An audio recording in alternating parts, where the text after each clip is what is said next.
Olá, amigos e amigas do blog do Chicão Somavila. Estamos iniciando mais um programa, O Ponto da Política. Este programa vai ao ar direto da cidade de Piraquara, do estado do Paraná, para o Brasil e para o mundo. Depois das redes sociais, o mundo ficou pequeno, né? E hoje é quinta-feira, 21 de dezembro de 2023. São exatamente 19 horas e 55 minutos, né? E da onde você estiver aí, o meu bom dia, minha boa tarde, o meu boa noite, você que vai assistir ao vivo, você que vai assistir em off, você que vai assistir em outro dia, em outro horário, enfim, né? É isso aí mesmo. E nós vamos bater um papo aqui hoje, né? Sobre para onde caminha o Brasil, enfim, mas é um bate-papo aí com os nossos participantes de hoje, né, para o bate-papo, o ex-deputado constituinte José Genuíno, do PT, é uma lenda viva do país, da política, e também a professora Andréa Caldas, professora da Universidade Federal do Paraná, e ela é do PSOL, foi candidata a deputada na eleição passada. E ambos são autores do livro Constituinte, Avanços, Herança e Crises Institucionais. E você pode participar aí desse bate-papo democrático, é um espaço democrático aqui nesse blog, nesse programa, enfim. Você pode participar aí com perguntas, sugestões, críticas construtivas e civilizadas. Estas serão bem-vindas, né? Sempre serão. Então, eu quero ver se vocês já estão embarcando daqui um pouco o pessoal aí já mandei o convite lá para a professora Andréa, mandei que vai passar para o deputado José Genuíno, né? E nós vamos aí bater um papo com eles. Então, quero ver a hora que o pessoal vai embarcar, né? E, enquanto isso, a gente vai conversando um pouco com vocês aí. O livro, eu vou colocar aqui o livro que é de autoria, né? O livro aí que é de autoria do... Deixa eu ver aqui. Aí, ó. O livro que é de autoria da professora Andréa Caldas e também do deputado José Genuíno, o nome do livro, o título do livro, Constituinte, Avanços, Herança e Crises Institucionais, de autoria, né, tá aqui, de José Genuíno e Andréa Caldas, e você pode garantir o seu exemplar no site da editora Kotler.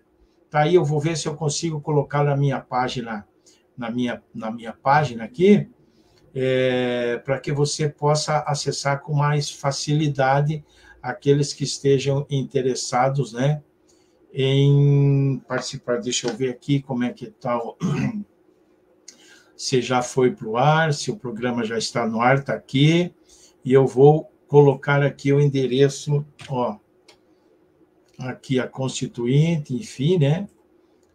Deixa eu ver se eu consigo pegar também o site, eu não tenho aqui o site, mas o site da Kotler Editora.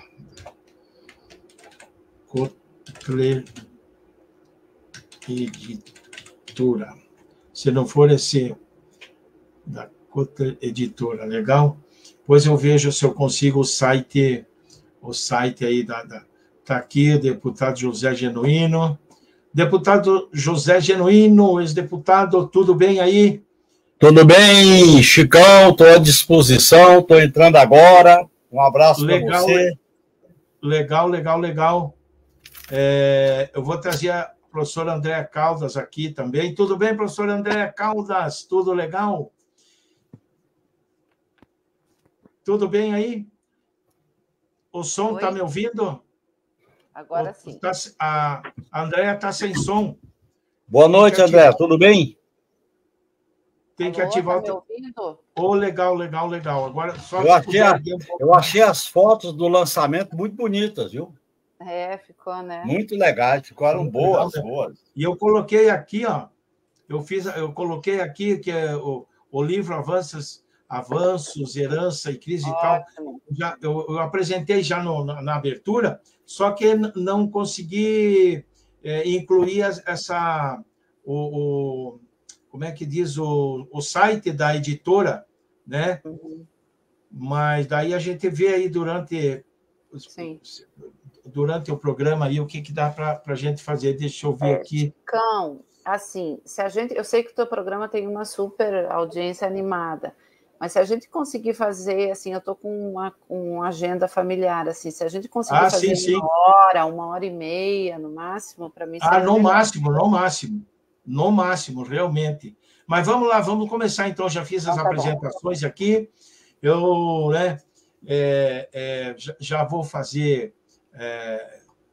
Já falei para o pessoal aí, quem quiser compartilhar, compartilhe, enfim, já mandei para várias pessoas e tal. E eu gostaria, então, que vocês dessem uma boa noite aí e já me falassem aí, né, no boa noite que vocês forem dar aí, o que motivou, ou da onde surgiu essa ideia de fazer essa obra, de criar essa obra, de escrever essa obra, de elaborar essa obra, né? Eu gostaria de começar, então, pela professora Andréa Caldas. Então, boa noite. É um prazer imenso estar mais uma vez aqui nesse espaço aqui do Chicão. Já acho que quarta vez, né, Chicão? E é um espaço de debate super importante. Então, uma honra, né, estar aqui junto com o meu amigo, grande interlocutor, José Genuíno, nesse momento que a gente está lançando, né, esse livro, que é um livro que a gente está aí há uns 2 anos construindo, que é esse livro aqui, Constituinte, Avanços, Herança e Crises Institucionais, que é um livro escrito por mim, pelo José Genuíno, e que nasceu de conversas nossas. Depois de muito tempo a gente foi militante juntos no PT, eu fui militante por 26 anos, hoje eu estou no PSOL, nos reencontramos, né, recentemente, e nessas conversas, nesses debates, o Genuíno, que foi um parlamentar extremamente destacado, né, em todo o seu tempo de deputado, mas especialmente ali na Constituinte, estava sendo chamado há 2 anos atrás, lá, né, foi isso, né, Genuíno, 2021, para debates, né, sobre a questão da Constituinte. Eu assisti alguns deles e falei para eles, olha, eu sou professor de política educacional e o tipo de análise que você faz a partir, né, falava isso para o Genuíno, a partir da tua experiência como parlamentar, mas também de alguém que foi militante anterior da luta armada e que depois, né, continuou como parlamentar, que vivenciou esse período dolorosíssimo aí do suposto mensalão, que abre essa janela para o lawfare, enfim. Essa análise que você faz do processo da elaboração da Constituinte é uma coisa que eu nunca vi, é uma coisa muito inédita, assim, porque é falar dos meandros, desse processo do concreto, de como que as coisas se davam ali, de como era a correlação de força, quais eram as forças políticas, e como que isso derivou, né, para os dias atuais. E aí eu fiz uma provocação, falei, acho que você tem que escrever um artigo. E aí ele, muito generoso, me convidou para escrever o que era para ser um artigo, se transformou num livro que a gente tem chamado de um debate entre 2 gerações políticas, né? A geração do Genuíno, que vem lá da luta armada, da resistência à ditadura, e a minha geração, que começa a militância exatamente no período da Constituinte. E nós, as 2 gerações, assim como as gerações seguintes, são marcadas por esse advento da Constituinte e da Constituição de 88, de formas distintas, mas muito fortes, né? Então é isso que a gente se propõe a fazer nesse livro. É uma reflexão sobre o passado, sobre a memória, mas que pretende, né, dentro da nossa possibilidade, iluminar o presente a partir das lições do passado, mas não numa perspectiva saudosista, né, no sentido de olhar para aquela experiência e ver o que ela pode trazer de elementos para a gente entender o momento que a gente vive, né? Então, é um pouco essa a perspectiva. Deputado José Genuíno, alguma?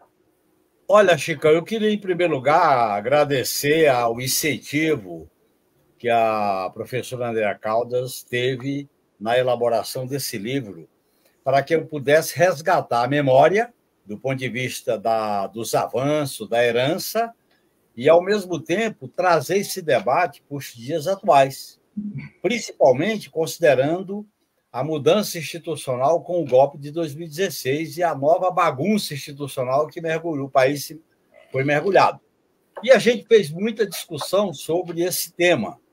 É um tema em que a gente conseguiu uma parte no meio da elaboração da discussão do roteiro.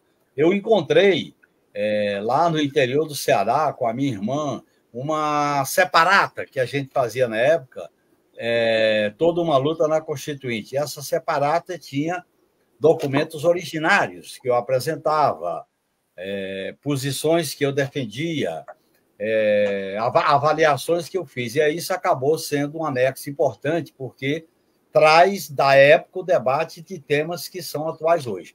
Eu acho que o livro ilumina a discussão fundamental da democracia no Brasil.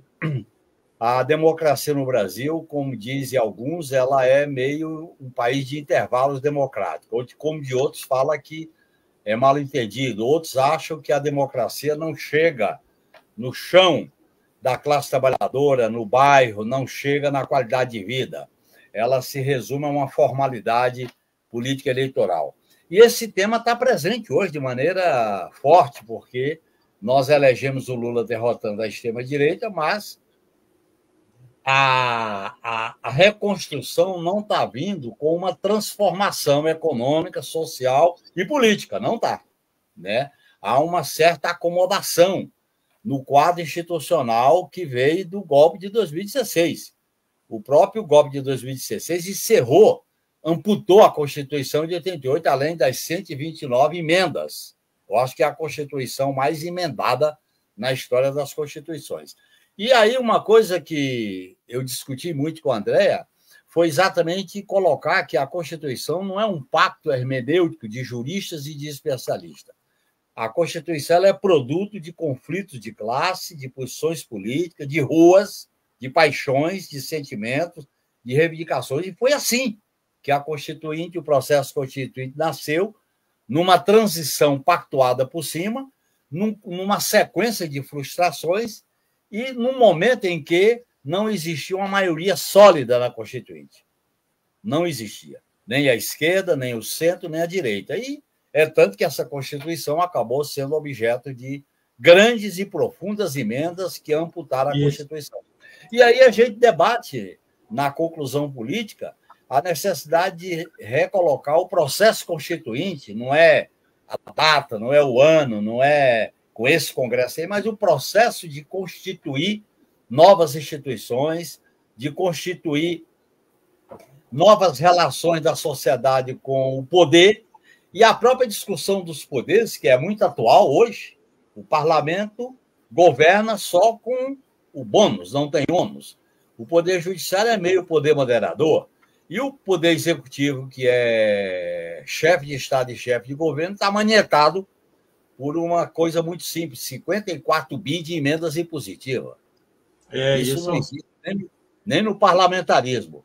E nós temos instituições como Forças Armadas, como a questão da segurança pública, como a questão do Ministério Público, como a questão do próprio sistema de justiça, que teve uma profunda marca com a Lava Jato, que esse sistema precisa ser discutido. E esse modelo, nós temos que fazer uma discussão sobre o modelo global, sobre o projeto global para o país. E nós resolvemos dar essa contribuição com as experiências de cada geração, de cada momento.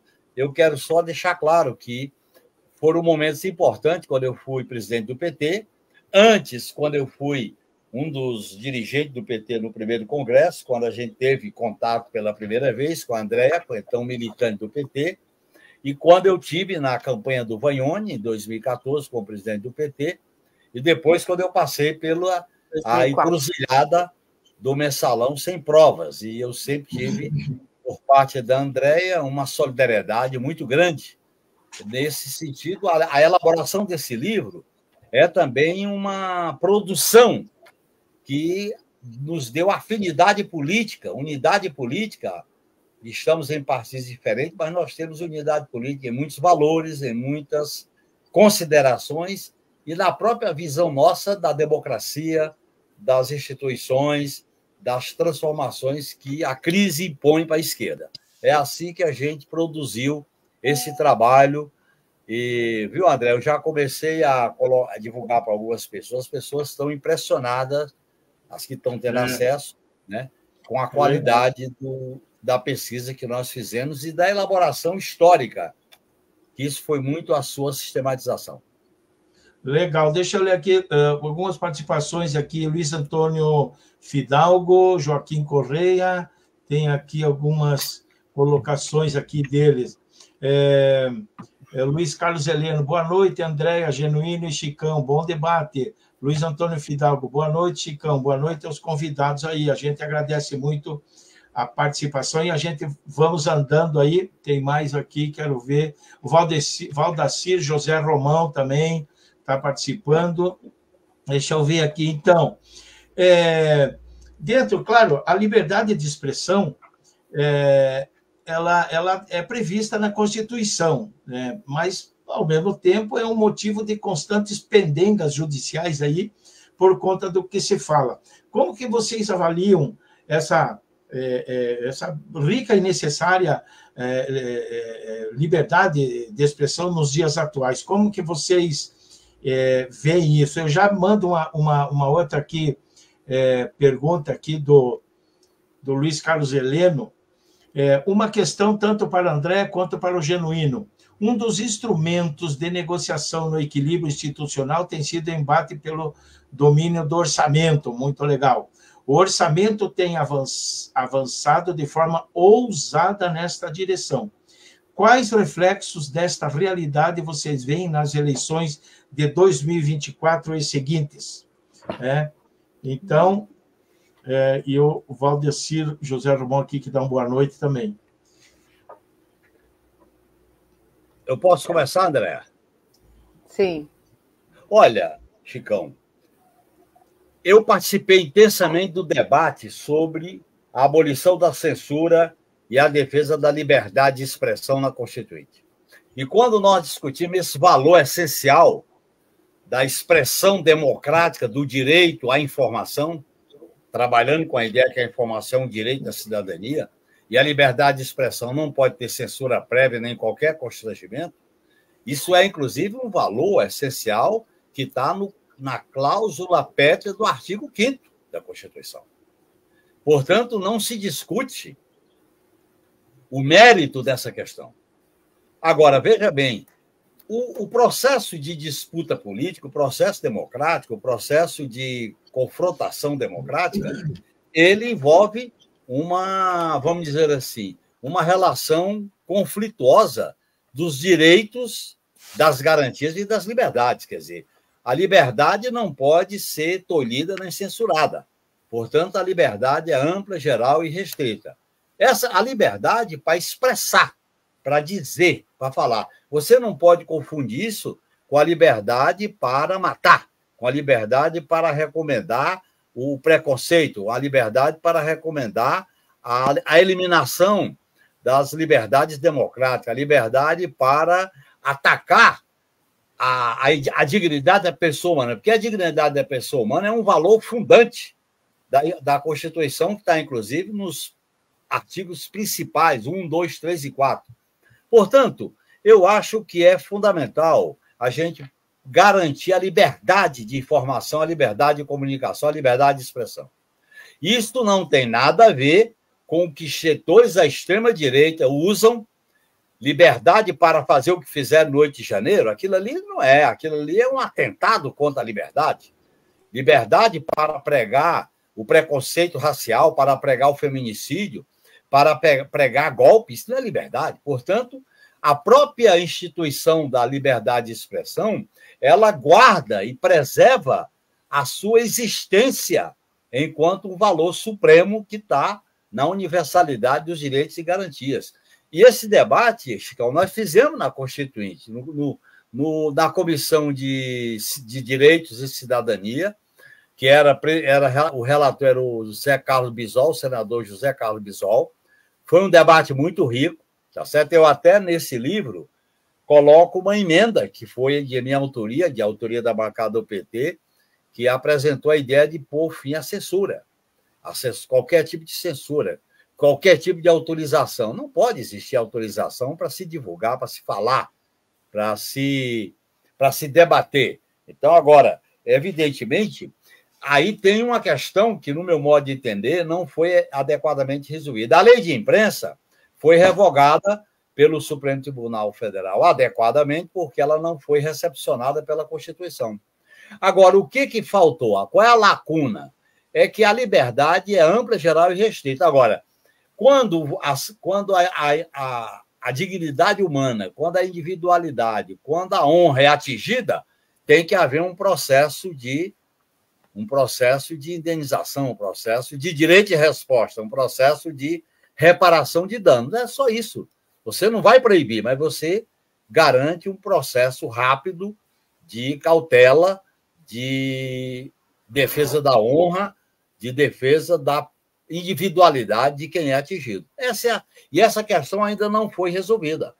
Por exemplo, a regulamentação da internet. É fundamental, você não pode usar a internet para falar o que bem entender em relação a eliminar direitos. Não pode. Aí você também tem que garantir a informação. Informação é um direito da cidadania. Opinião é um direito inalienável.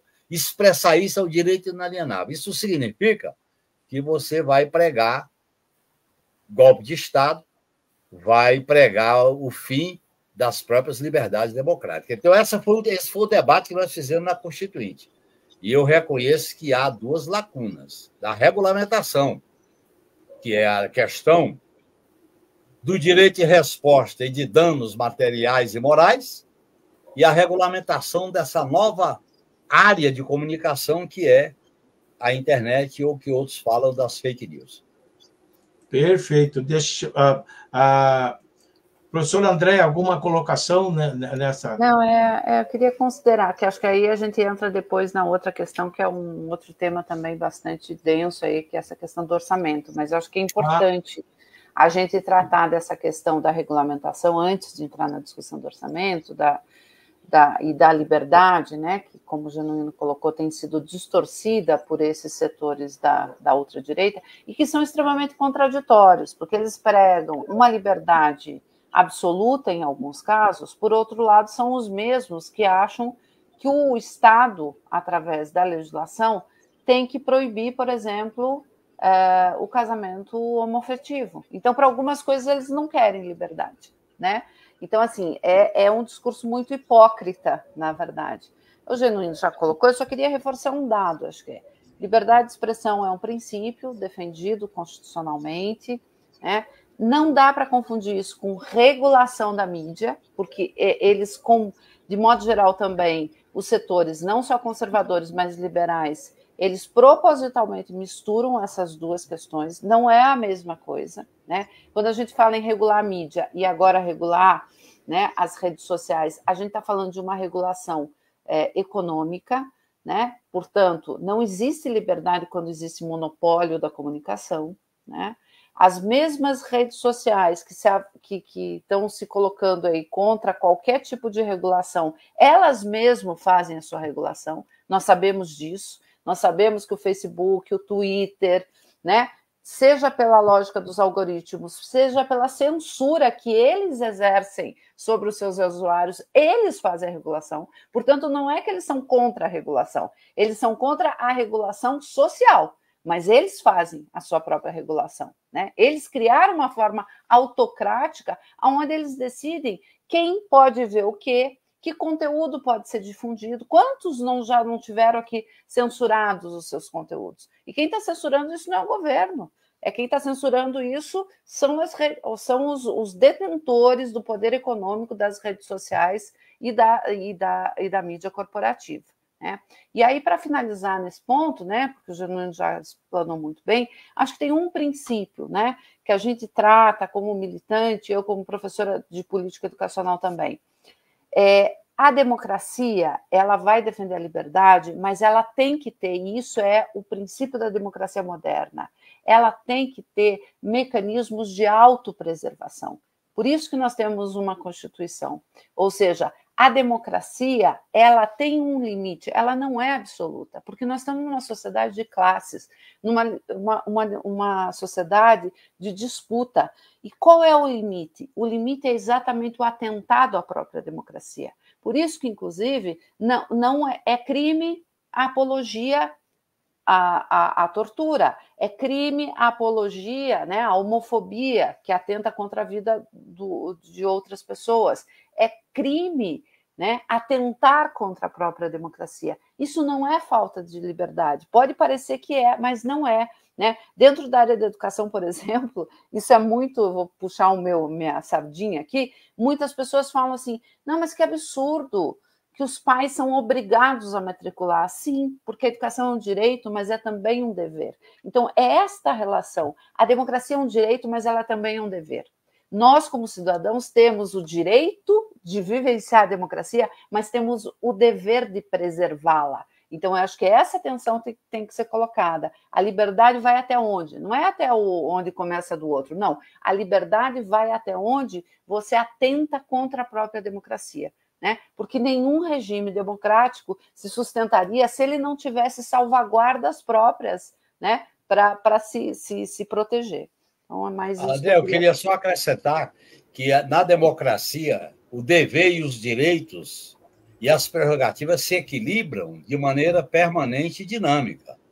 Então, por exemplo, eu defendo o direito ao voto, é um direito fundamental que é a da soberania popular.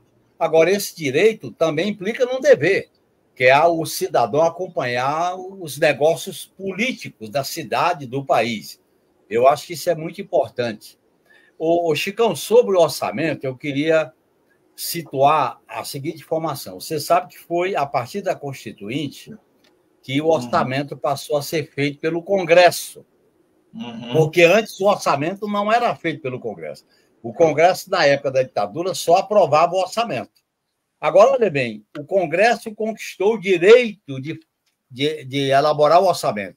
E foi nesse direito que teve a primeira grande crise, que foi dos anões do orçamento em 93. E o que acontece? O orçamento é uma peça fundamental na política de meios. O Estado e o governo, o chefe de Estado e o chefe de governo, ele tem a obrigação e o dever de definir as prioridades e executar o orçamento. O que nós defendíamos na esquerda? Que a peça orçamentária possa ser modificada nos programas, nos projetos, subprograma e subprojeto. Então, por exemplo, você modifica a destinação do projeto para a saúde, para a educação, para as escolas técnicas, para política sem fronteira, para assentamento, para a reforma agrária. Isso são projetos. Agora, a execução é do executivo. Eu acho que houve uma deformação com essas emendas individuais, em primeiro lugar, porque as emendas individuais pulverizam o orçamento pelo Brasil afora sem vincular às diretrizes programáticas. Segundo, quando as emendas individuais viram impositiva, aí piora tudo, porque tira do Poder Executivo a prerrogativa de sancionar e de vetar. Você sabe que a legislação é assim. O Executivo sanciona ou veta, e o Congresso pode derrubar o veto. Aliás, derrubaram 13 vetos recentemente, inclusive do marco temporal e da desoneração. Portanto, o orçamento foi profundamente deformado com as emendas impositivas individuais, depois o orçamento secreto, e agora as emendas de bancada, que somando isso tudo chega a 54 bilhões. Tira dinheiro do PAC para as emendas individuais impositivas. Portanto, isso é o governo do parlamento só com o bônus, não tem o ônus. Isso aí isso coloca em crise a relação do executivo com o parlamento. E essa questão é um dos elementos que vai exigir uma grande reforma, uma grande discussão sobre o papel do poder executivo, o papel do legislativo, na relação de poderes.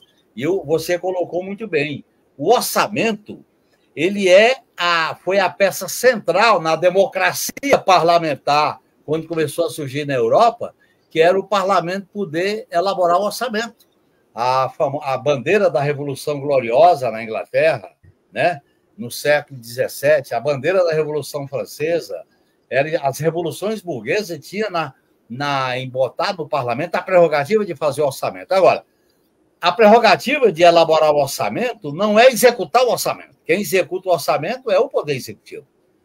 Tá certo? Você não pode pegar o orçamento e pulverizar sem diretrizes, sem critérios, sem uma certa norma geral, senão você vai ter deformações como obras inacabadas, pulverização, curral eleitoral, que é uma deformação muito grande.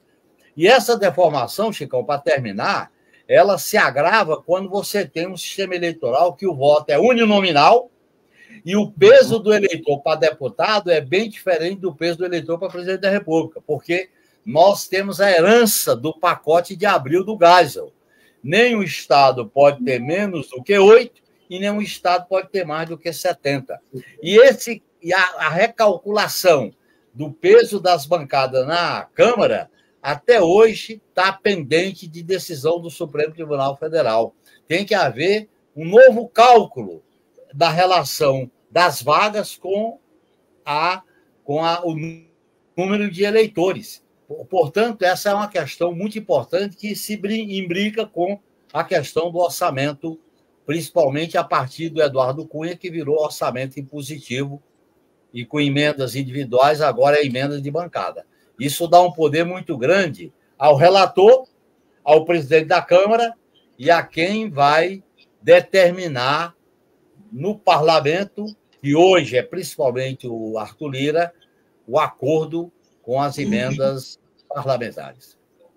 Perfeito. Eu quero o Valdecir José Romão dar uma boa noite e agradece ao Genuíno pelas palavras e tal.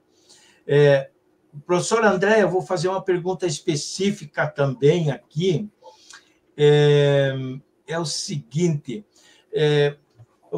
estudantes e professores, né, em sua imensa maioria, não concordam ou não estão satisfeitos com o novo ensino médio, né, ele que começa a ser implantado no Brasil. Esse projeto atende ao que emana a Constituição? Ele está dentro da Constituição ou ele ultrapassou alguns limites da Constituição? Como que está essa situação? Então, a questão fugiu um pouco da questão do livro, mas está dentro da Constituição. Não, claro, com certeza. Veja, a Constituição de 88, ela traz uma questão muito importante para a educação. A gente diz que é a Constituição mais avançada que a gente teve na área da educação, que é a questão do direito público subjetivo. Porque a questão do direito à educação, ela está colocada desde a Constituição, desde as constituições do Império, né? É a Constituição republicana. A novidade na Constituição de 88, ela cria o direito público subjetivo. O direito público subjetivo é o direito de qualquer cidadão, ou movimento, ou grupo de cidadãos, acionar o Estado para exigir esse direito, né? Antes disso, estava lá escrito, é direito do cidadão, né? Direito, a educação é um direito. Mas como é que você acessava esse direito? Isso não ficava claro. E ela, de fato, muda, né? O fato de colocar como direito público subjetivo, isso altera o panorama educacional pós-88. A gente tem um avanço imenso na área de educação. Só que esse direito público subjetivo, ele está colocado só para o ensino fundamental, né? Que é o antigo primeiro grau, ou primário ginásio, né? Que era 8 anos, agora é 9 anos, né? E aí a própria Constituição, depois a LDB, fala em progressiva obrigatoriedade para a educação básica. Então, o que é a educação básica? Ela é a educação infantil, que é a creche pré-escola, o ensino fundamental, que é o antigo primeiro grau, e o ensino médio, que é o antigo segundo grau. Isso é educação básica.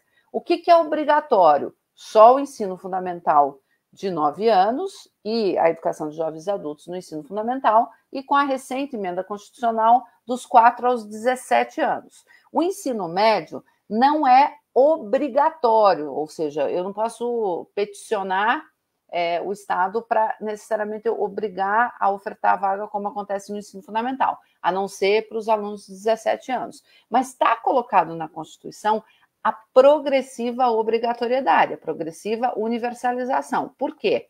Porque essa Constituição criou a ideia da educação básica. O que é educação básica? É dizer, olha, da educação infantil até o ensino médio é o que todos os cidadãos têm que ter.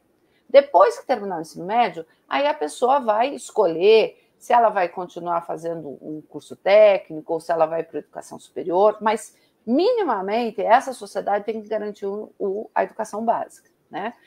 E, portanto, o ensino médio faz parte da educação básica. Por que a gente tem dito que essa reforma do novo ensino médio, que foi aprovada pelo Temer, e que, infelizmente, o governo Lula frustrou a expectativa de quem o elegeu de não revogá-lo, porque isso era pauta, né? Era uma pauta que foi entregue ao então candidato Luiz Inácio Lula da Silva, que, pelas entidades todas do campo educacional, pedindo a revogação desse novo ensino médio. Porque o que esse novo ensino médio faz? Ele volta, né? Ele volta a educação para os anos 40, para aquele modelo de ensino vocacionado. Então, ao invés, ele dividiu o ensino médio em 5 pedaços. E ao invés, portanto, de ofertar todo o conteúdo da educação básica, ele dá 1/5, né? Que são o tal dos itinerários formativos. Toda a comunidade educacional tem dito que isso significa alijar o estudante, né? Retirar dele, subtrair um conhecimento. E é o que está acontecendo agora. Os estudantes estão percebendo que eles não estão tendo todo o conteúdo, né?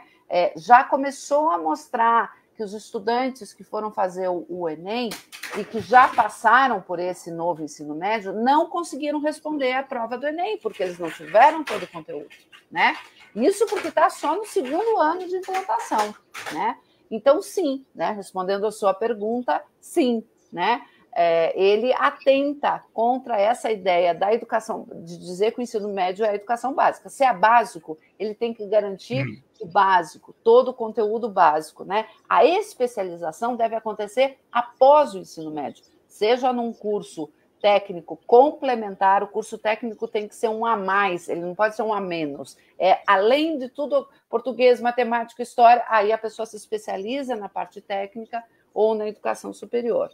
Então, sim, né? E aí, já emendando com essa tua boa provocação, isso a gente trata no livro, né? Como a gente chama ali no capítulo a Constituição amputada, como essa Constituição foi tendo uma série de emendas, de lacunas, de brechas, para, na verdade, né, não cumprir ou tornar menos concreto os seus dispositivos constitucionais. E esse é um bom exemplo que você provoca aí, né?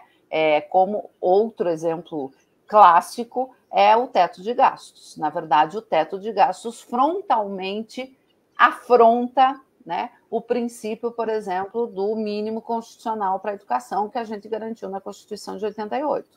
Ou você diz que tem um gasto obrigatório para a educação, ou você diz que isso vai ser limitado pelo teto de gastos. Então, há uma contradição. Só que nessas questões, e aí eu já ponho a minha pimentinha aqui, o Genuíno falou da relação entre executivo e parlamento, o STF, que deveria ser o guardião da Constituição, porque o STF não é para legislar, o STF não é para criar norma, o STF é para simplesmente, né, atuar junto com o Senado, dizer isso é constitucional ou não, não acha que o teto não se manifestou sobre a flagrante inconstitucionalidade do teto de gastos. E ele está aí, ainda que minorado agora pelo arcabouço fiscal, mas já tem discursos, inclusive, de setores do próprio governo federal, dizendo nós temos que rever essa obrigatoriedade dos gastos da educação e saúde. Né?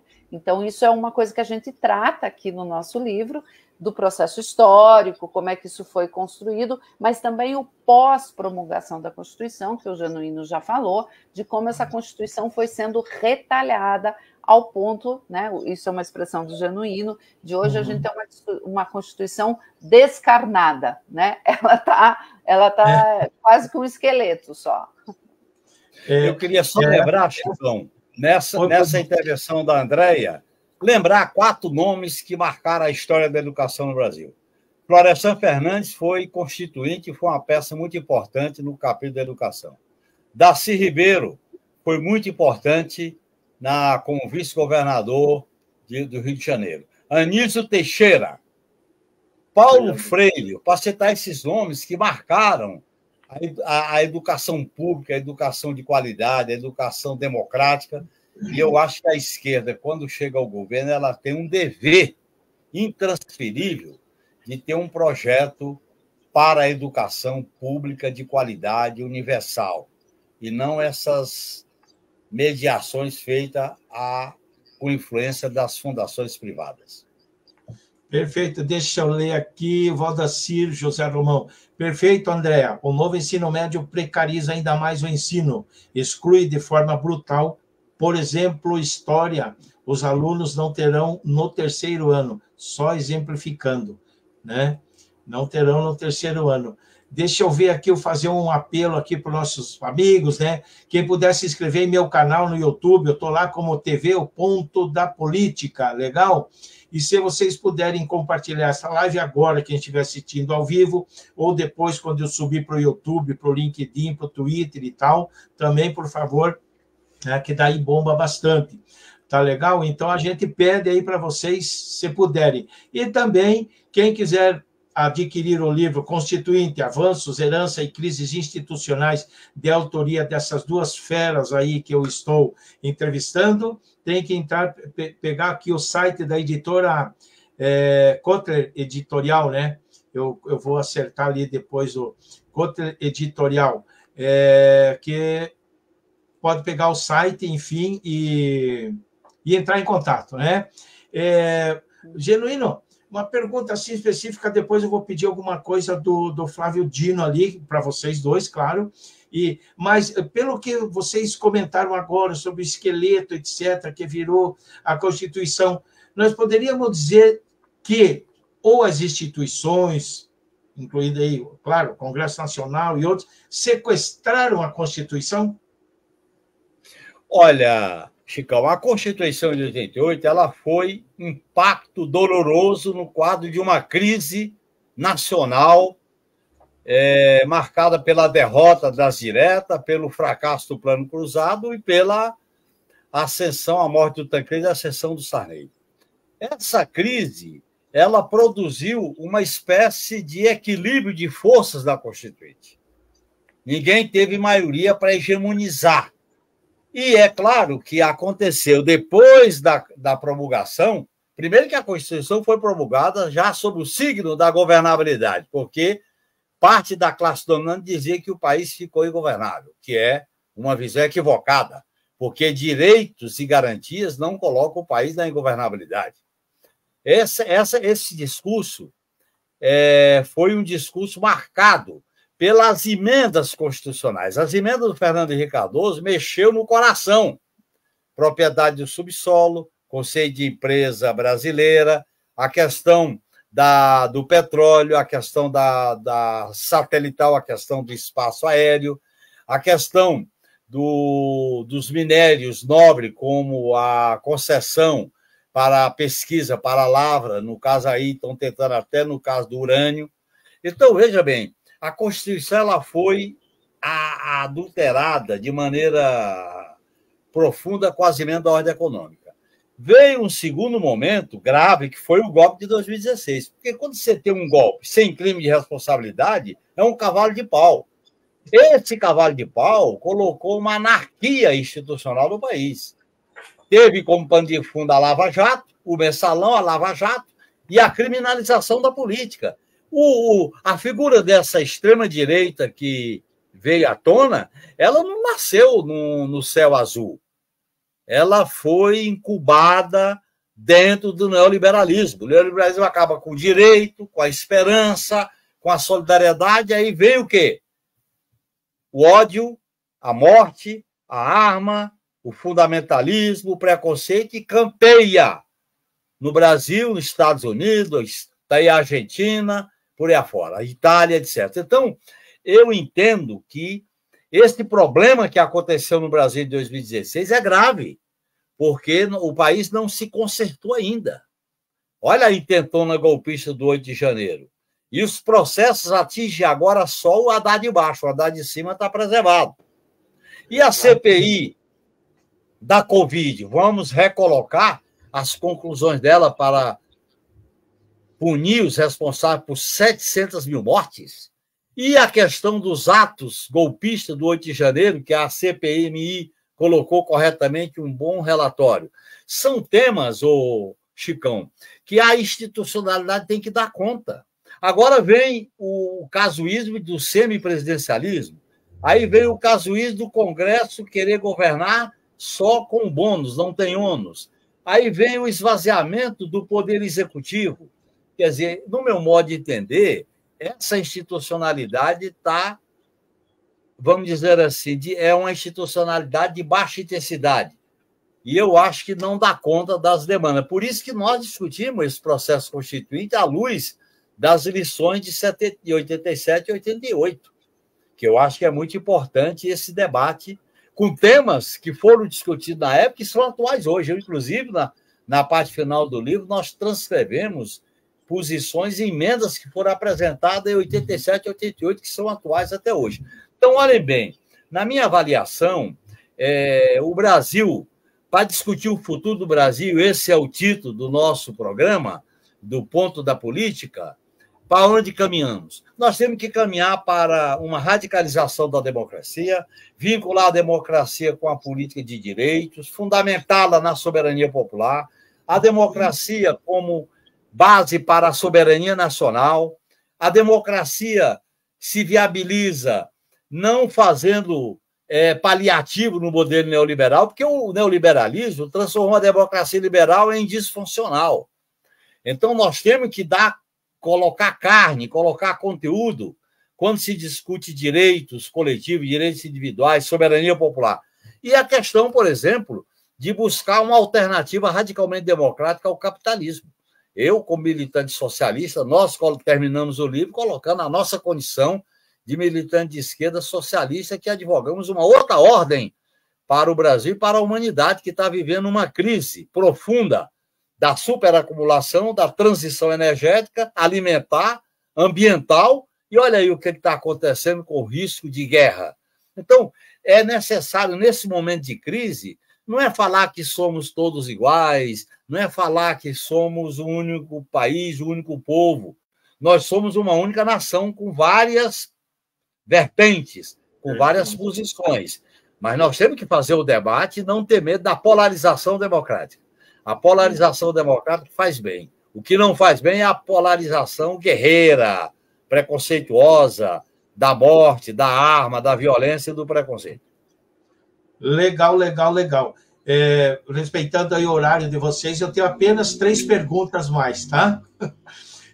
O seguinte, para vocês dois, é claro, durante a sabatina de Flávio Dino, né, que foi indicado por Lula para o STF, inclusive hoje ele fez uma declaração e tudo, que o caso Marielle vai ser, sim, solucionado, etc, etc. Bem, mas durante a sabatina dele, no Senado, os parlamentares contrários à indicação de Flávio Dino, né, todos eles argumentaram sobre o posicionamento, né, das câmeras, ela não estava do lado esquerdo, não estava do direito, onde é que estava e tal, e dos atos terroristas de 8/1 e sobre o comunismo. né? Claro, as câmeras lá dos atos terroristas, e sobre o comunismo. Parece que esse pessoal, ao menos o tempo que eu assisti, não tinha eles não tinham outras colocações, outras perguntas, outras argumentações que não fosse essas câmeras para imputar ao governo o problema e também sobre o comunismo, tá? Então, aí que eu pergunto, se esses parlamentares eles exerceram a liberdade de expressão de forma esclarecedora, de esclarecer a opinião pública, ou eles agiram apenas de forma ideológica, radical, né? E parlamentares extremistas ainda ontem, né, provocaram também uma verdadeira uma verdadeira balbúrdia durante a visita do Lula ao Congresso, no Congresso, né, Nacional, para a divulgação lá da reforma tributária, né? Como é que vocês analisam o comportamento da extrema-direita enquanto pessoas que estão lá para legislar, para alavancar o Brasil, para que as coisas melhorem no Brasil, enfim, com proposta? Como é que vocês veem o comportamento desses parlamentares, Andréia?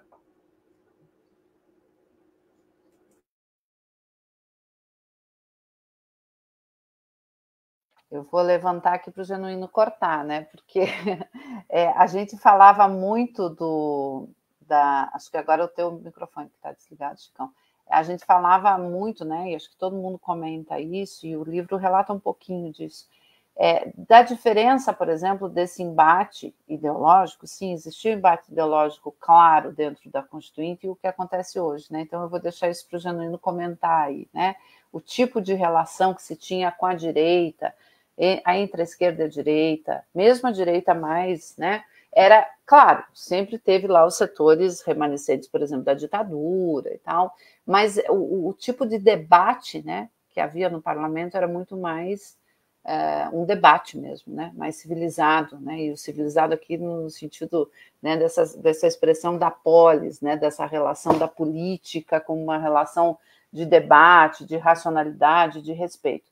Essa extrema-direita, ela, como disse o Genuíno, ela cumpre um papel, né? Que é um papel de fazer o espantalho, na verdade. Né? O Bolsonaro fez isso, o Milei está fazendo isso, né? Fez na campanha, o Trump fazia isso, eles têm um figurino próprio. Né? Eu hoje estava rindo até, né? Porque o Milei fez toda a campanha dele falando contra a China comunista, e aí a China trocou, né? E falou, então tá bom, então não emprestamos mais dinheiro para vocês. Aí, não, não. Né? Mandou uma cartinha para o Chipei dizendo, né, capaz de jurar lá. O que é isso? É factoide, é bravata. Por quê? Porque a agenda... E aí tem uma combinação, a gente fala isso um pouquinho no livro também. Essa ligação desse neoliberalismo nessa fase de crise mais aguda, o neoliberalismo ele começa a se aparecer aqui no Brasil após a Constituição de 88. Então, dentro do processo de debate da Constituinte, ele não era uma corrente majoritária, né? Ele era minoritário, o neoliberalismo. Ele vai aparecer pós-promulgação da Constituição de 88 e, mais especificamente, a partir dos anos 90. Então, ele dá as caras, e a gente registra isso no livro, a partir da reforma constitucional dos anos 90, a partir do governo Fernando Henrique. A gente, inclusive, vai detalhando as 120 emendas em cada governo. Todos os governos fizeram emendas, todos, sem exceção. Quais são, em que sentido, em que lugares. E, surpreendentemente, até nós nos surpreendemos, e olha que a gente acompanha, o maior número de emendas proporcionalmente que foi feito foi no governo Bolsonaro. 1/4 das emendas das 129 foi feito no governo Bolsonaro. A maior parte delas, eu que acompanho a área de política, desconhecia. Por quê? Porque ele fazia esse papel do espantalho. Ele fazia o papel de levantar a bola, sabe, chamar atenção, olha ali, fogo, fogo, fogo, e enquanto ele está fazendo esse debate, que é o debate da histeria, exatamente, passou muita coisa que a gente registra no livro, compra o livro, vocês vão ver quais são as emendas que passaram desse 1/4 aqui no governo Bolsonaro, né? Por quê? E aí isso é funcional, gente. Por que ele não caiu? Por que ele não caiu? Tinha 1 milhão de motivos para ele ter sido impeachmentado, né? Ele caiu depois porque foi falado do judiciário, né? Não foi por causa das mortes, não foi por causa do genocídio, foi porque ele criticou as urnas eleitorais. Caiu no sentido de, né, ter os seus direitos aí, né, se tornou inelegível. Porque ele era funcional, porque ele estava passando as reformas neoliberais, né? Que o neoliberalismo não consegue passar sozinho, porque eles não ganham nenhuma eleição dizendo que eles vão acabar com os direitos das pessoas, né?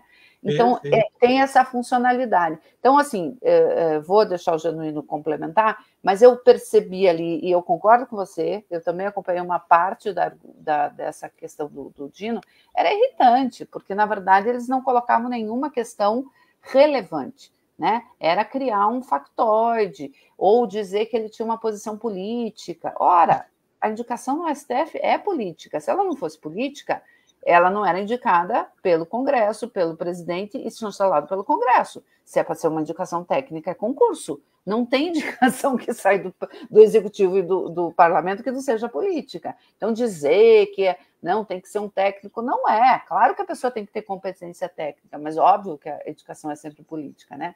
Então, assim, eu concordo inteiramente com vocês, eles fizeram um desserviço no sentido... Mas não é um desserviço por pura... Né, por incompetência, muito pelo contrário, eles estão cumprindo o papel de dizer, olhem para cá, né? Não é para olhar para cá, olha aqui, a gente vai gritar, vai berrar e vocês vão olhar para esse lado.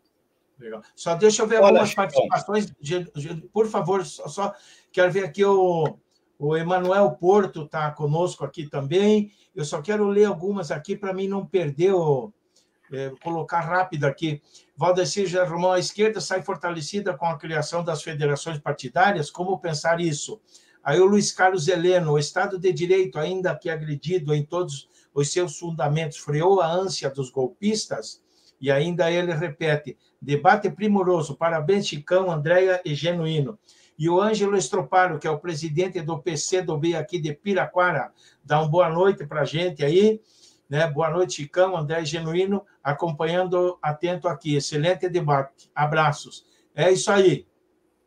Olha, Chicão, em primeiro lugar, há questões que a democracia não pode arquivar no esquecimento. Quando acontece isso, a gente paga um preço muito caro. É só ver os crimes contra os direitos humanos na época da ditadura que, até hoje, a sociedade não recebeu por parte dos ditadores um pedido de desculpa e de reparação histórica. O caso Marielle, se não foi esclarecido quem atirou e os mandantes que atiraram, fica um passado que não passa. Isso é muito ruim. A mesma coisa eu falo dos atentados ao 8 de janeiro. Quem orientou, quem financiou, quem conduziu, não foram aqueles que estavam na Praça dos Três Poderes. Aqueles ali praticaram o crime. E os que mandaram, e os que conduziram. Eu coloco isso para dizer o seguinte, a extrema-direita, ela é, como a Andréa falou, ela faz do espetáculo o antissistema para defender o sistema. Eles aparecem como antissistema para melhor defender o sistema. Na audiência do Flávio Dino, eles não discutiram ali os valores da democracia que o ministro Supremo tem que levar em conta, os valores para preservar os direitos e garantias da sociedade. A questão do Supremo como defensor da lei e da Constituição. A questão das prerrogativas da cidadania. Não, eles fizeram um debate no papel deles, que ora era ideológico, essa história de comunista, e eu acho que a gente acabou equivocadamente dando o curso a isso, falando que abemos um comunista no Supremo. Isso não tem nada a ver. Você não está avaliando a convicção ideológica desse ou daquele ministro. E outra coisa, o Supremo Tribunal Federal é um órgão do direito que legitima a ordem capitalista. Eu acho que o que aconteceu ontem foi uma iniciativa que quebrou o decoro quando aqueles parlamentares, quando o Lula chega no plenário, desrespeitaram a figura do presidente da República. Eu acho que a bancada de oposição devia ter organizado um coro forte para calar o coro com um coro mais forte ainda. Isso não é uma reação individual, não é uma reação olho por olho, dente por dente, tem que ser uma reação coletiva. Eu participei como deputado de várias resistências coletivas, até mesmo chegar ao ponto de apitar no plenário para impedir uma sessão ou para calar aqueles que defendem a ditadura militar. Portanto, eu acho que o nosso sistema parlamentar ele foi profundamente maculado, ele foi profundamente adulterado, foi profundamente manietado pelo golpe, pelo Eduardo Cunha e agora pela presidência da Câmara. No meu modo de entender, o parlamento é o lugar de se discutir, de se fazer leis, mas de debater. E eu vivi grandes debates na Constituinte, grandes debates com Sabas Passarim, a Marcos Freire, Mário Covas, Lula, Plínio Arruda Sampaio, Florestan Fernandes, debates memoráveis. E hoje a gente está vendo xingamento, porque a política foi criminalizada e ela foi simplificada a fazer a imagem para botar nas redes sociais através do celular. E, nesse sentido, eu acho que as instituições democráticas têm que ter um ritual, Chicão. Tem que ter uma cerimônia, tem que ter uma espécie de rito, de prerrogativa, e a coisa está muito avacalhada, no meu modo de entender, pelo vale tudo. Isso é consequência da criminalização da política, os meios de comunicação têm a ver com isso, o sistema de justiça tem a ver com isso, e aí soltaram a besta-fera. A besta-fera soltou-se, e os demônios estão sacrificando a democracia. Isso é o que a gente vê quando uma sessão de promulgação da emenda constitucional vira um campo de batalha. Eu acho que o sistema eleitoral nosso não foi aperfeiçoado com a federação. Você discutir federação sem fidelidade partidária, sem voto em lista e sem a ideia de projeto de partido com programa é uma mera reforma formal. A mesma coisa eu digo em relação ao Estado. O Estado brasileiro ele tem que ser repactuado com a sociedade. O Estado hoje está apartado. Nós não temos uma democracia, nós não temos novas instituições com democracia participativa, plebiscitária, consultiva. Eu acho que nós temos que aperfeiçoar a democracia representativa e os mecanismos de democracia participativa. É o que nós chamamos refundar as instituições democráticas. Nós temos que passar por um processo de refundação. E eu acho que o parlamento hoje é a expressão de uma crise profunda, porque o modelo neoliberal, Chicão, ele coloca a democracia como algo disfuncional. Pode ser uma ditadura ou uma democracia. Pode ser qualquer coisa, desde que o lucro seja mantido, desde que a financiarização seja garantida, desde que as cláusulas de propriedade sejam sagradas. Então, eu acho que nós temos um grande desafio, que é uma reforma profunda na democracia, democratizar a democracia para valer. E nós colocamos essa questão no debate sobre o futuro do país, quando a gente discute a democracia não apenas como um ato formal, mas a democracia com conteúdo, a democracia como expressão das vontades, como expressão da diversidade, como expressão daquilo que está na alma, no sentimento, nas esperanças do povo brasileiro. E eu acho que o Congresso Nacional ele precisa passar por uma grande reforma para espelhar, através da representação, o povo brasileiro. Por isso que nós temos que combinar a democracia participativa com a democracia representativa. Por isso que o artigo 1º é fundante. Todo poder emana do povo, diretamente ou indiretamente. Aliás, já que a gente está falando da Constituição, Chicão, o artigo 1º, 2º, 3º e 4º tem os princípios fundantes da ordem constitucional e da relação do Estado brasileiro com outros estados e aquilo que é supremo na democracia. Por exemplo, esse debate sobre a emenda das decisões monocráticas da disputa do Supremo com o Senado, ali tem um vácuo, e os dois lados erraram. Tinha que dizer, decisões monocráticas cautelares devem existir quando os direitos e garantias estiverem correndo risco, ponto. Você não vai esperar pautar, você não vai... Um habeas corpus, a liberdade de uma pessoa, o risco de vida, a Covid com 700 mil mortes, você vai esperar uma data e as pessoas morrendo diante do negacionismo? Quando está em jogo direitos e garantias, você tem que tomar decisões cautelares de maneira monocrática. Agora, as outras questões, não, você pode... Caiu. O Genuíno caiu.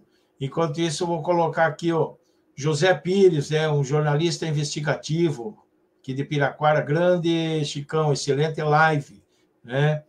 O Ângelo Estroparo. As federações podem fortalecer os partidos, mas para que a esquerda seja fortalecida, precisa também de fortalecimento das organizações civis, de sindicatos, etc. Estamos com dificuldades consideráveis para compor as bases nos municípios, por exemplo. Aí diz aqui ainda o Ângelo, o Genuíno apresenta um excelente caminho ao futuro da democracia. E o Valdecir, maravilha e tal.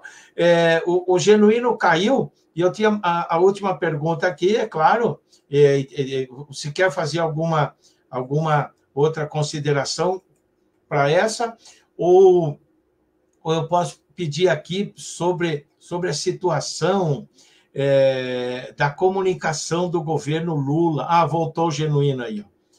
Vamos ver aqui, está voltando. Tá aqui, caiu, né, Genuíno? Então, eu vou apresentar aqui novamente, ó, o Ângelo Estroparo, que é o presidente do PCdoB aqui de Piraquara, diz: as federações podem fortalecer os partidos, mas para que a esquerda seja fortalecida, precisa também de fortalecimento das organizações civis, de sindicatos, etc. Estamos com dificuldades consideráveis para compor as bases nos municípios, por exemplo. Aí o jornalista José Pires, o jornalista investigativo aqui de Piraquara, né, excelente live, e o Ângelo Estroparo diz: o Genuíno apresenta um excelente caminho para o futuro, etc. e tal. Então, a última pergunta, que nós estamos com 1 hora de programa e quero respeitar o tempo ali solicitado pela professora Andréia, né, no máximo 1 hora e pouquinho aí e tal. Mas é o seguinte, é do meu tempo. O saudoso, né, apresentador José Belardo Barbosa, o popular Chacrinha, o que ele falava? Já dizia que quem não se comunica se estrumbica e abacaxi e tal, né? Aí eu peço para vocês, como que anda a comunicação do governo Lula? Ela está de bom tamanho, está legal, está conseguindo chegar a todos os rincões aí desse imenso país, né, que é o Brasil, ou está capengando, necessitando aí de ajustes e incrementação? Antes de responder isso, antes de responder, eu quero só pegar esse gancho aí para reforçar algumas questões e até dialogar ali com o Ângelo, que a gente também aponta essa questão, né? Muita gente acha, a gente mostra, a Constituição de 88 foi amputada, retalhada com 129 emendas, mas o caminho não é simplesmente voltar, rebobinar a fita e recuperar a pureza dessa Constituição de 88. Por quê? E a gente até coloca isso no livro. O PT votou contra a Constituição de 88, né? Ainda que tenha assinado. E tem um discurso que a gente reproduz aqui do Lula, como, né, representando a posição do PT, e ele está explicando, sem negar os avanços da Constituição de 88, considerava-se, para aquela época, a Constituição insuficiente do ponto de vista da classe trabalhadora, né, emergente daquela época. O que a gente entende? Que a Constituição trouxe avanços inegáveis, mas, e é preciso que a gente recupere o que a gente perdeu nesse processo de mutilação, mas só isso não basta. É preciso também produzir além de recuperar os direitos perdidos, uma nova ordem que dialogue com essa nova realidade, da nova classe trabalhadora, dos novos desafios ambientais e dessa nova institucionalidade, né? O Genuíno colocava isso, assim, como a gente vinha de uma ditadura, a Constituição, ela acabou puxando muito para esse poder parlamentar, para minimizar o poder do Executivo, embora ainda o Executivo tenha muito poder dentro da Constituição, por enquanto ainda tem, por exemplo, direito de veto, etc. Né? Enfim, tentou-se fazer, né? Ali estava a disputa do presidencialismo e parlamentarismo, então tem coisas dentro da Constituição que os parlamentaristas conseguiram enfiar, né? Então tem essa ambiguidade. Mas a questão, além de a gente discutir essa questão do equilíbrio dos poderes, não é só essa. Eu me senti muito provocada por essa fala do Ângelo. Não é só uma questão da gente resolver a institucionalidade. Aumenta o número de partido, faz federação. Não, a gente tem que construir uma nova institucionalidade que albergue uma forma de participação social, popular, mais ampla, né? Porque só o equilíbrio entre negociação do executivo e do parlamento, com, né, supostamente uma mediação do judiciário, é isso que está dando no que deu. É um cabo de guerra, né? Então tem que botar um outro jogador aí, que é o povo organizado, que, modestamente, nós conseguimos fazer um pouquinho agora na questão da reforma do ensino médio, que essa negociação estava indo descambando, né, para uma coisa de vamos aprovar essa reforma aí minorada, uns ajustezinhos, e foi de novo a mobilização que teve que ser feito a toque de caixa, estudantes correndo, se organizando, as entidades financiando, que conseguiu que a gente tivesse um fôlego agora para jogar esse debate para o ano que vem. Então, veja, quando a gente mobiliza, a gente consegue pressionar o Congresso e o governo, né? Então, eu queria só colocar isso. Sobre a questão da comunicação, eu vou também deixar o Genuíno considerar. Eu acho que, assim, tem um problema sério da comunicação do governo, porque a gente sequer consegue entender qual é a linha dessa comunicação, né? O Genuíno acho que tem mais a contribuir aí, inclusive por essa coisa que me incomoda muito, que é uma comunicação muito não oficial, né? Então, assim, o que está valendo? É o Twitter do Lula? É o Twitter da Janja? É o Twitter do ministro? Ou é a comunicação oficial do governo? O que está valendo? É a peça publicitária do governo que diz que agora acabou a polarização e nós somos um só povo? Ou é o discurso que diz que a gente não consegue governar porque o Congresso é conservador? Então, eu acho que tem problema, sim, da comunicação, mas eu acho que o problema é mais profundo que de comunicação. É o problema de qual é o rumo desse governo, qual é a direção para esse governo. Porque, às vezes, a sensação que eu tenho é que a gente tem 3 governos diferentes. Um é o governo que negocia com o Congresso, outro é o governo que aprova as reformas econômicas, e outro é o governo do Twitter e das redes sociais, né? Olha, Chicão, eu acho que a comunicação do governo está precária, está uma comunicação não sistêmica e está faltando uma recolocação, um reposicionamento. Primeiro que a comunicação parte de uma pré-condição. Você tem que saber qual é a plataforma e qual é o eixo da política. Se é enfrentar e transformar o país, se é polarizar e transformar ou se é manter o status quo.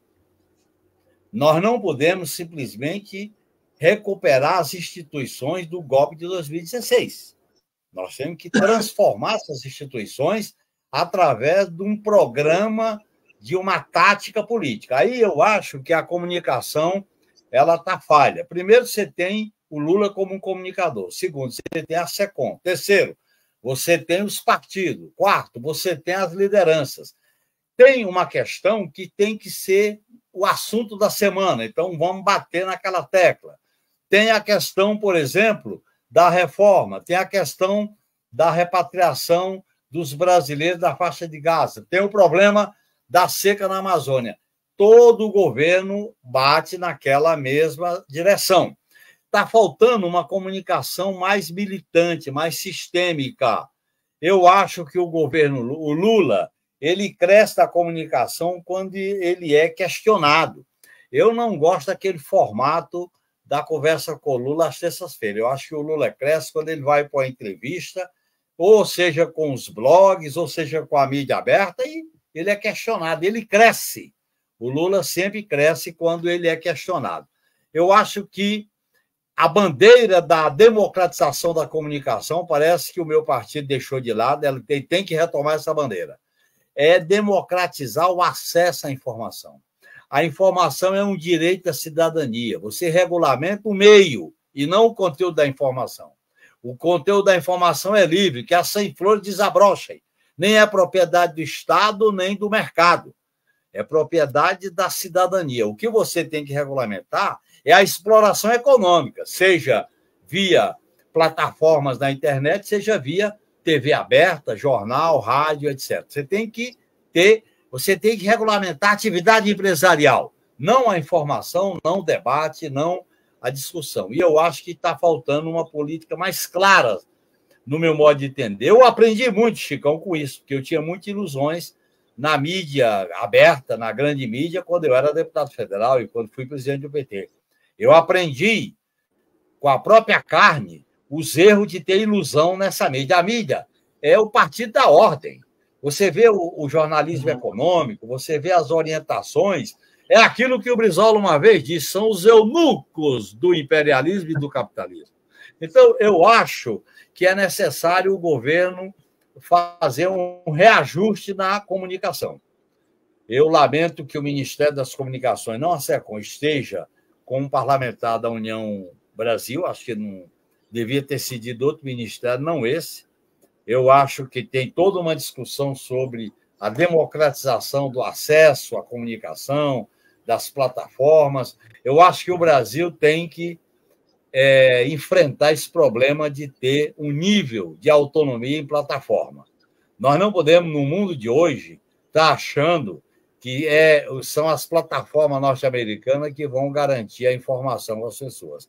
A Andrea já colocou como é que se dá a autocensura e o controle. Portanto, eu defendo que haja uma melhora na comunicação do governo, uma melhora naquilo que é importante, porque, para terminar, Chicão, nós temos que governar ganhando corações e mente para o futuro. Nós temos que ganhar com um pé no presente e um pé no futuro. Nós temos que governar dialogando permanentemente com a sociedade, porque se a gente não fizer esse trabalho pedagógico, como é que nós vamos disputar a população que ainda continua, vamos dizer assim, iludida com o discurso do terço, da arma e do capital? Continua iludido. E o desespero social leva essas pessoas a um processo de alienação que beira ao preconceito e ao negacionismo. Então, eu acho que o governo tem que olhar com mais carinho, com mais cuidado a comunicação do governo. Por outro lado, você tem a comunicação do partido. O partido tem que ter uma comunicação autônoma em relação ao governo. Os partidos de esquerda, que eu acho que é outra esfera que é importante se desenvolver, a comunicação dos diretórios, dos dirigentes com a base, a comunicação com os filiados, a comunicação territorializada, fazer debate, fazer discussão. Eu acho que, eu defendo isso, o meu partido está perdendo uma grande chance, Chicão, de promover um debate profundo sobre os rumos do Brasil, inclusive com especialistas, com convidados estrangeiros. A esquerda tem que discutir o futuro da humanidade e o futuro do Brasil, que está em risco. E esse debate é a primeira atitude nossa como militante de esquerda, como militante socialista. Perfeito. Deixa eu ler aqui algumas colocações, daí já vamos encerrar, então. O Valdecir, ele é professor da rede estadual do Paraná, né? Obrigado, Chicão, pela oportunidade de escutar essas duas grandes figuras, Genuíno e Andrea. E aqui o Ângelo Stroparo, excelente. Grato ao Chicão pela inspiração ao compor a live de hoje. Convidados super preparados ao bom debate. Obrigado, Andrea, pelo comentário. O Ângelo fala, melhorar as políticas da comunicação e ampliar a democratização ao acesso à informação e comunicação era um compromisso do Lula, como falou a Andrea mesmo, para este governo. Vou com Genuíno, novamente, perfeito. E aqui o Ângelo fala, que ele é o presidente do PCdoB daqui, governar ganhando corações e mentes. Estamos juntos, Genuíno. É isso aí, companheiro. Chegamos ao final aí, eu agradeço muito, mas agradeço imensamente a presença de vocês, a disposição de vocês em conceder essa entrevista aqui, em participar do programa. Beleza? Chicão, eu agradeço muito e quero manifestar a minha alegria. Esse livro e a elaboração dele e agora a divulgação, junto com o André, está me dando motivos de alegria, de felicidade e entusiasmo com a luta política. Isso é muito importante nesse momento. Um grande abraço, Chicão. Um grande abraço, Andréia. Então, deixa eu apresentar aqui para vocês. Apresentar, não, vou deixar aqui, ó, só para... Vamos ver se é isso aí, ó. Esse aí é o livro, o pessoal aí pode... José Genuíno e Andréa Caldas, Constituinte, Avanços, Herança e Crises Institucionais, pela editora Cotter, né? É isso aí, pessoal. Andréa, por favor. Não, muito obrigada, Chicão. Eu gosto muito, né, sempre desses debates aqui, sempre muito livre, com uma audiência aí muito interessante. Obrigada mesmo, né, por essa oportunidade da gente divulgar. Como disse o Genuíno, foi um trabalho que a gente teve muito prazer de fazer e a gente quer que esse livro, né, ele não é um tratado de direito, né, ele não é um tratado acadêmico, a gente quer que seja um livro, né, que chega aos militantes, mas não só aos militantes, aqueles que não conhecem, que não dominam o tema, que a gente reencante as pessoas por um momento que foi tão rico da história, né? E a gente quer trazer de lá o reencantamento, não o saudosismo, né? Porque a gente entende que o momento é o outro, mas tem sim uma história muito bonita ali, de luta, de reflexão, e o que a gente quer com isso é que as pessoas acreditem e se reencantem com a política, porque nós escrevemos esse livro, né, pautados por essa paixão, inclusive a gente escolheu, eu vou só para terminar aqui, escolhemos juntos, na verdade, o que, aqui no finalzinho do livro, uma frase do Genuíno, para uma entrevista que ele concedeu à época, para o Eumano Silva, durante os trabalhos da Constituinte, em que ele diz assim, eu vou terminar com essa frase, que é um pouco o espírito do livro. Ao longo da minha militância, sempre preservei uma coisa. A luta, para mim, nunca foi sacrifício, tarefa ou obrigação. Política e luta são condições para que eu viva. Eu luto porque tenho paixão por lutar. Eu faço política com paixão. Não separo a política da minha vida individual ou das minhas relações. Fiz tudo com paixão, seja no movimento estudantil, na guerrilha ou na Constituinte. A luta pelo socialismo não é uma penitência ou castigo. Se queremos uma coisa bela, temos que ser belos na luta por isso. Lutar e fazer política, para mim, é vida. Legal, legal, legal. Agradeço a todos vocês que ficaram conosco até agora e que vão nos assistir depois, etc. e tal, né? E o espaço aqui está sempre aberto. Professora Andréa Caldas, muito obrigado. José Genuíno, muito obrigado pela participação e até uma próxima, beleza? Um abraço. Beleza. Boa noite. Boa noite, André. Boa noite, Chicão. Valeu.